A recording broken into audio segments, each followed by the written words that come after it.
జన్మ లేకుండా చేసుకోవడం అనేది చాలా ఎన్ని జన్మలకో సాధన ద్వారా లభిస్తుంది. కానీ మనకు ఇప్పుడు లేదే అనుకోవడానికి కాదు.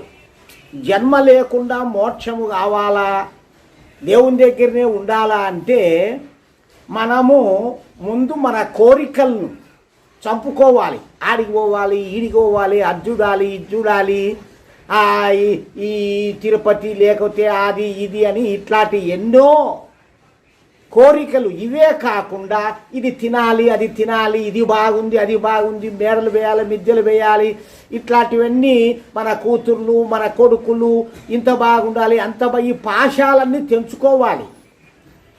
దుఃఖము కలిగిన సుఖము కలిగిన సమభావన అనేది మనస్సుతో సాధించాలి. అవన్నీ సాధించాడు ఆయన. అందుకోసము యమనియమాలను, కఠినమైనటువంటి నియమాలన్నీ పాటించి ఆయన మోక్షం పొందాడు. కానీ ఈ యొక్క వేద ధర్మాన్ని ఉద్ధరించింది ఎవరు, ప్రజలకు చెప్పింది ఎవరు అంటే మహర్షి దయానందుల వారు. ఆయన ఈ వేద ధర్మాన్ని ముందు ఆయనకు ఎట్లా తట్టింది